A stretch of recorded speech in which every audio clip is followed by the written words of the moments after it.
Welcome to speedearning.com। दोस्तों, एक trading का एक्चुअल एक्सपीरियंस हम लोग बात करें, क्योंकि कई सारे लोग बगैर एग्जाम्पल की चीज़ें समझ नहीं पा रहे हैं।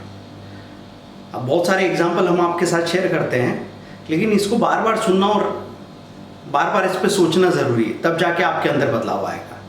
तो बहुत सारे लोग बोलते हैं कि सर मैं ट्रेडिंग तो पता नहीं कितने समय से कर रहा हूँ, लेकिन बार बार लॉस ही होता रहता है। तो जब तक आप अपने अंदर कोई फंडामेंटल चेंज नहीं करेंगे, जब तक आप अपने काम के तरीके में बदलाव नहीं करोगे, तो आप ऐसे ऐसे घूमते रहेंगे। ऐसे ऐसे अगर घूमते रहे तो कहीं आगे जाने के चांसेस तो नहीं बनते ना। तो हमको पहले बैठ के तसल्ली से ये देखना बहुत ज़रूरी है कि जो कुछ भी हम करते आ रहे हैं उसको और सही बनाने के लिए कुछ जानने समझने की, कुछ अपना तरीका बदलने की कोशिश की क्या हमने। तो मैं यहाँ पे एग्जांपल दे रहा हूँ कि भारतीय एयरटेल की बात करें। भारतीय एयरटेल हमने ख़रीदा और एक 541-42 रुपये पे ख़रीदा। वो तेज़ी से कहाँ चला गया, 547-49 तक चला गया। और आजकल निफ्टी किस तरीके से बिहेव कर रही है कि एकदम ऊपर जाती है, ऊपर आने के बाद हर एक लेवल पे सेलिंग आने लगती है। कई बार तो गैप अप खुल जाती है, गैप अप खुलने के बाद बहुत ऊपर चली गई और फिर दोपहर तक, शाम तक धीरे धीरे धीरे धीरे गिरते गिरते माइनस तक जाने की नौबत आ जाती है। तो ऐसे में एयरटेल गिरा कहाँ, तो 542 से 549 दिखा रहा है। आपने आधा प्रॉफिट बुक किया, आधा नहीं किया, क्योंकि उम्मीद रहती है कि चलो भागेगा तो पता नहीं कहाँ तक जा सकता है। और ऐसी जब उम्मीद रहती ना, तो हमारे दिमाग में कहीं ना कहीं किसी दिन का इसका 8-10% का मूवमेंट वो बिल्कुल छपा हुआ होता है। हमको ऐसा दिखता है कि यार कैसे एक दिन ये 520 रुपये से 575 रुपये हो गया था। और वो उम्मीद हर रोज़ हमारे आंखों के सामने कि आज वो होगा क्या फिर से, आज वो होगा क्या फिर से। और बीच में 5 दिन तक हम रोज़ इसी बात से ठोकर खाते हैं। तो ये बात हुई कि वो ऊपर गया, आपको वहाँ प्रॉफिट मिल रहा था, लेकिन वो प्रॉफिट अब लॉस में बदल चुका है बाजार बंद होते होते। अगले दिन 538 के बजाय वो 535 खुल गया और 535 से वो 527 चला गया। अब इसको हमने कैसे हैंडल किया? हैंडल करने का तरीका सिर्फ ये होता है कि कोई स्टॉक अगर अब अपने हाई के करीब मेंटेन नहीं कर रहा है और बाजार की सेलिंग में वो बहुत तेज़ी से नीचे आ गया है, तो बार बार उसको बाय मत करो। अब ये देखो कि इसका अभी के लिए स्टोरी ख़त्म है, तो आप उसमें से अपनी और कोई क्वांटिटी थोड़ी खाली करनी है तो कर लो, नहीं करनी है तो रहने दीजिए। और फिर आप ये देखो कि अब क्या चीज़ है जो चल रही है। तो आपको टॉप 5 गेनर में या लूज़र में आपको दिख जाएगा कोई पर्टिकुलर स्टॉक अचानक से ऊपर की तरफ आया है क्या, कोई पर्टिकुलर स्टॉक अचानक से नया स्टॉक, नया सेक्टर नीचे आया है क्या। और साथ में निफ्टी की डायरेक्शन को देखते रहो। निफ्टी का डायरेक्शन क्या है, वो नीचे जा रही है कि ऊपर जा रही है। अगर आपको बार बार ऐसा दिख रहा है कि नीचे नीचे नीचे आ रही, जैसे बात करूं मैं आज की, आज मंडे की बात हम लोग कर रहे हैं, है ना। मंडे को 11 मई के दिन बात करें तो क्या बात बनी कि सुबह से बाजार गैप अप खुला। गैप अप खुलने के बाद में 150-60 पॉइंट प्लस हुई निफ्टी, उसके बाद 90 पॉइंट पे आके अटक गई। अब बहुत देर तक वो 80-90 पॉइंट की रेंज में बंद रही। अब वो ऊपर से नीचे गिर के आई तो अधिकतर लोगों का ध्यान क्या है कि वापस ऊपर ही जाएगी। तो एक आध बार वो 20-30 पॉइंट का मूवमेंट दिखाएगी, आपको लगेगा चलो चली फिर से। अब बाइंग के लिए पहले से हमारा दिमाग बना हुआ है, तो हम बाइंग में घुस पड़ेंगे, ये धीरे से वापस उसी रेंज में आ जाए और फिर अब की बार रेंज तोड़ के 70 पॉइंट प्लस रहेगी निफ्टी, तो आपको समझ लेना चाहिए कि नीचे घुस रही है। उस वक्त अगर आप इक्विटी डेरिवेटिव में जाके चेक कर लें तो आपको निफ्टी के फ्यूचर में मालूम पड़ेगा साफ साफ कि VWAP के वॉल्यूम वेटेड एवरेज प्राइस के नीचे आ गई है। आपको वहाँ साफ साफ दिख रहा था कि बायर 4 लाख है तो सेलर 5 लाख दिख रहे हैं। और जब तक ये उसको ऊपर जाके मेंटेन नहीं करती, तब तक अंदाजे में ये गिरता हुआ चाकू कैच मत करते रहो। ये सबसे ज़रूरी बात है। अब नीचे गिर रहा है। अब एयरटेल में समझो मुझे नुकसान हो गया और मुझे मालूम पड़ रहा है 4000 रुपये चले गए। ठीक है, एक बड़ी क्वांटिटी थी, 4000 रुपये चले गए। आप उतना पैसा उसमें फंसा के तो रख नहीं सकते, आधी क्वांटिटी आपने खाली कर दी। या पूरी भी कर सकते हो कि अभी के लिए इससे निकल जाते हैं, अब इसको जाने तो कहाँ तक जा रहा है। अगले दिन की गिरावट में वो 527-28 तक चला गया, वहाँ पे भी हम उसको अंदाजे में खरीद नहीं रहे हैं कि चलो 27 में उठा के रख लेते हैं। हम तो तभी खरीदेंगे जब हमको ये नज़र आए कि इसने फिर से ऊपर चलना शुरू किया है। तो 27 से जब 32 गया तब हमने उसमें एंट्री कर ली, 32 से सीधा वो 38 पे जाके बंद हो गया। उस दिन वापस फिर उसने 42-45 दिखाया लेकिन नीचे आके ही बंद हुआ। अगले दिन फिर 34 दिखाया, 34 से फिर चलना शुरू किया, फिर हमने एक पोजीशन बनाई और इस बार उसने 45-47 तक का लेवल दिखा दिया। तो आपको जो नुकसान हुआ था 4 पॉइंट का, 8 पॉइंट का, वो 4 दिन बाद आसानी से कवर करने का मौका मिल जाता है। तो आप कोई भी स्टॉक अभी किसी ट्रेंड में, अपोजिट ट्रेंड में चला गया है, आप बाइंग में थे, वो सेलिंग में चला गया है, तो उसके पीछे मत पड़ो, उसकी बार बार एवरेजिंग मत करते रहो, या फिर ये सोच के कि कब पलटेगा कब पलटेगा कब पलटेगा, अभी समझ में नहीं आ रहा है ना, तो उसको छोड़ दो। हम बार बार आपसे ये कहना चाहते हैं कि जिंदगी में सही चीज़ों पे ध्यान देना सीखो, और सही स्टॉक हो उस पर भी गलत समय ध्यान मत दो। तो आप अपने आप को देखें, हमेशा से हम प्रॉब्लम माइंडेड अप्रोच में रहते हैं क्योंकि बचपन से हमको डर के साथ जीना सिखाया है। तो जिनके साथ हमारी प्रॉब्लम्स हैं उनके बारे में हम सबसे ज़्यादा सोचते रहते हैं, अपने दोस्तों के बारे में हम उतना नहीं सोचते जो हमारी कदर करते हैं, हमसे प्यार करते हैं, हमारे लिए आके खड़े होते हैं। हमको ऐसा लगता है ये तो हमारे हाथ में ही है, हमारे जेब में, इनकी क्या कदर करना, कदर तो उसकी करेंगे।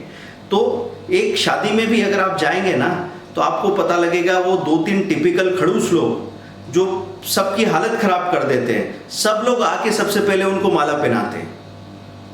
इस माइंडसेट को चेंज कीजिए कि गिरता हुआ स्टॉक अगर प्रॉब्लम क्रिएट कर रहा है तो अभी उसको जाने दो कोने में, और ये देखो कहाँ उम्मीद है। अगर निफ्टी की डायरेक्शन ये बता रही है कि सेलिंग ही आ रही है, तो हम देखें कि ऐसा कौन सा स्टॉक है जो सेक्टर के साथ क्लियरली गिर रहा है, उसमें शॉर्ट सेलिंग करते हैं, 2 रुपये उधर से कवर करते हैं। कोई स्टॉक जो बाजार के गिरने में भी साथ में गिर नहीं रहा है लेकिन बाजार थोड़ा सा रिकवर कर रहा है और ये ऊपर जा रहा है, उसको हम उठाएं, उसमें से 2 रुपया निकालें, तब तक एयरटेल का भी मूड ठीक हो जाएगा, फिर उसमें से भी पैसा निकल आएगा। मतलब जब भी आपको नुकसान होता है तो जब आप लॉस बुक करते हैं, स्टोरी वहीं ख़त्म नहीं हो जाती है। हमने उस स्टोरी को वहाँ पे रोक दिया था, हमने इंटरवल ले लिया था, इंटरवल में हम बाहर गए, पॉपकॉर्न खाए, फ्रेश वेश हुए, कोल्ड ड्रिंक पिया। अब वापस जब आएंगे तो नए सिरे से आपको पूरी ताकत समझ रहेगी कि भारतीय एयरटेल का पैसा कैसे आपको निकालना है। और उस वक्त गिरे हुए बाजार में गिरने के बाद जब पलट के स्टॉक आ रहा है तो आप चाहें तो ऑप्शन में काम कर लो। यही चीज़ यूपीएल में देखी हमने, एक दिन यूपीएल 402 रुपये पे ले लिया और 402 से 404 ऐसा लग रहा था, एकदम तेज़ी से गया, और वहाँ से अगर तत्काल बाद एकदम तेज़ी से ऊपर बढ़ जाता है तो फिर वो स्टॉक आपसे छूटता नहीं, पर किसी तरह दिल पे पत्थर रख के 399 पे बाहर निकल गए, बचा हुआ हिस्सा 396 पे पूरा खाली कर दिया। अब वो वहाँ से गिरा, एक दिन गिरा, थोड़ा फिर ऊपर आया, 2 दिन गिरा, फिर ऊपर आया, पर हम उसी को घूर नहीं रहे थे। बच क्यों रहे हैं? क्योंकि हम यहाँ से दिमाग में यूपीएल या आईसीआईसीआई बैंक या भारतीय एयरटेल की कहानी लेके नहीं चलते। आपको हमेशा हमने क्या सिखाया है, आज क्या चल रहा है उस पर ध्यान दो। आपका दिमाग पूरे 10-12 स्टॉक या सेक्टर्स के लिए ओपन होना चाहिए, आपका दिमाग निफ्टी 100 के सारे शेयर के लिए खुला होना चाहिए। और अगर निफ्टी में कोई 100 में कोई चीज़ अच्छी नहीं दिख रही है तो मिड कैप 400 तक जाओ, वहाँ पे देखो कौन सा स्टॉक है जिसमें पॉसिबिलिटी बनती है, वहाँ पे अपना पैसा लगाइए। और जब तक आप उनके साथ अपना वक्त गुजारेंगे तब तक ये जो स्टॉक गिर रहे हैं ये आपको सही लेवल पे मिल जाएंगे। तो यूपीएल हमको 367 तक आ गया, वहाँ से 367 का ओपन था, 367 का लो था, हमने उसको उठाया वहाँ से ऊपर, वो 4 रुपये ऊपर चला गया। एक टुकड़ा हमने, जितना लॉस हमको हुआ था उसका आधा लॉस तो कवर हो चुका, अभी तो उसका फिर चलना बाकी है। वो ऊपर टिका नहीं, वापस शाम तक नीचे आ गया। अब वापस जब भी हमको ऐसा दिखेगा कि निफ्टी भी सपोर्ट कर रही है, इसका ओपन लो भी सेम है और इसमें वॉल्यूम आ रहा है, उस दिन फिर उसमें हम अपनी पोजीशन बनाएंगे और बचा हुआ लॉस ही कवर नहीं होगा बल्कि उसके ऊपर का प्रॉफिट भी आ जाएगा। तो आपको प्रॉब्लम लॉस और प्रॉफिट से नहीं है, हमको प्रॉब्लम सबसे बड़ी इस बात से होती है कि चीज़ें आउट ऑफ कंट्रोल होती है, हमारे हाथ में कुछ होता नहीं, बेबसी और मायूसी से जब हम बाजार को देखते रहते हैं तब हमारा दिमाग खराब हो जाता है। तो कोई भी शेयर जब आधा 1% गिरता है तो ऐसा लगता है कि बस अब ये ज़्यादा नहीं गिरेगा, और बहुत तमीज़ से गिरता है, तब आपके हाथ में होता है कि 402, 401, 401.50, 399, 400, 401, 450 ऐसे प्राइस चलती है। आपको लगता है चलो एक काम करते हैं 98 अगर आ गया तो मैं निकल जाऊंगा, पर वो जब 1% से ज़्यादा गिर जाए, फिर एकदम से निफ्टी गिरी 50 पॉइंट, तो उसके साथ क्या होगा, 98, 97, 95, 94, 93, 92, 89 हो गया। अब एकदम से जहां आपको 400 रुपये माइनस दिख रहे थे वो सीधे ही 3000, 4000 माइनस दिखने लग जाते हैं, फिर आपके हाथ में कुछ नहीं बचता। हमेशा ध्यान रखें, जब तक चीज़ें संभालने लायक है तब तक संभाल लीजिए, उसके बाद मुश्किल होने वाली है।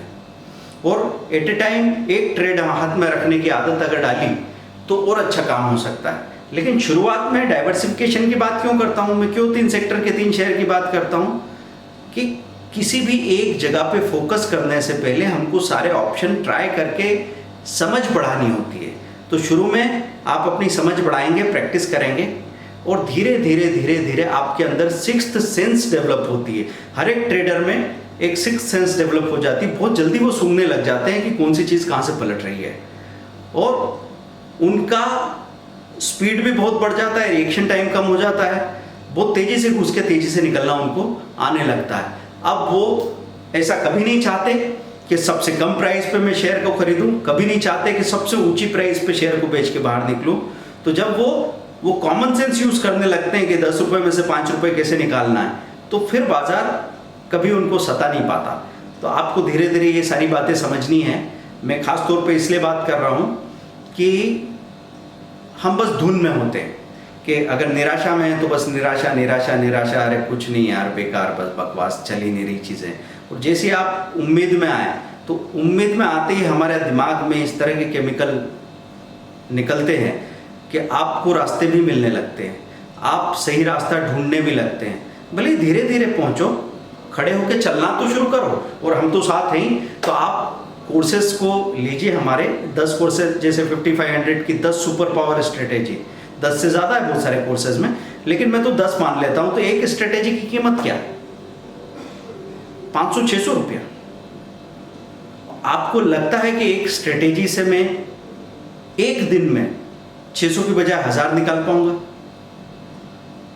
चलो एक दिन में नहीं, 10 दिन में ऐसा हो सकता है कि 100 रुपया एक स्ट्रेटेजी से निकालूं तो 10 दिन में वो स्ट्रेटेजी का 1000 तो देगी। तो ऐसे वैल्यू देखने की ज़रूरत है आपको कि एक एक स्ट्रेटेजी कितनी ताकत रखती है। एक नॉर्मल एवरेज पर्सन, बहुत इंटेलिजेंट, बहुत मेहनती, बहुत अनुशासित, डिसिप्लिन्ड आदमी की तो मैं बात ही नहीं कर रहा, मैं तो एक नॉर्मल लेजी और बिजी आदमी की बात कर रहा हूं। अगर उसने एक स्ट्रेटेजी को भी ठीक से प्रैक्टिस किया तो 2 से 3 हज़ार रुपया पर डे, मतलब 250 वर्किंग डेज में 5 से 7 लाख रुपए साल की ताकत है।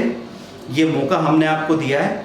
आगे ये भी पॉसिबिलिटी बन सकती है, वीडियो कोर्सेज को बंद करके सिर्फ 6 मंथ के ट्रेनिंग्स ही अवेलेबल रहेंगे, जो लिमिटेड 10 लोगों के लिए होते हैं। तो अगर आप सचमुच सीखना चाहते हैं तो आपको जल्दी निर्णय लेना चाहिए, क्योंकि बाजार में जो मौके अभी आए हुए हैं, आपको पता है ना, 9800 से निफ्टी गिर के 9200 पे बार बार आ रही है, 92, 9300 पे। तो आप एक सही जगह पे खड़े हैं जहाँ से एंट्री करना रिलेटिवली ठीक है ना। आपको पता है कि जो 370, 380 का ICICI हो गया था, तो आज 320, 322 दिखने लगा है। तो ये आपके लिए एक बेटर पोजीशन हो सकती है। अब निर्णय लेना आपके हाथ की बात है। सीखना कभी भी, उसके लिए कोई टाइम बुरा नहीं होता, और न सीखने के लिए, टाइम पास करने के लिए कोई भी समय अच्छा नहीं होता। कभी नहीं करना चाहिए ऐसा। जितना भी आप अपने ऊपर भरोसा रख के अपने आप में निवेश करोगे, उतना ही ज़्यादा आपकी परिवार की, आने वाली जनरेशन्स की लाइफ आगे जाएगी। तो सॉल्यूशन माइंडेड होके साथ आइए दोस्तों। बहुत बहुत धन्यवाद हम पे भरोसा करने के लिए। वीडियो को लाइक करें, शेयर करें, चैनल को सब्सक्राइब कीजिए और बेल आइकन को प्रेस कीजिए। Thank you very much, bye.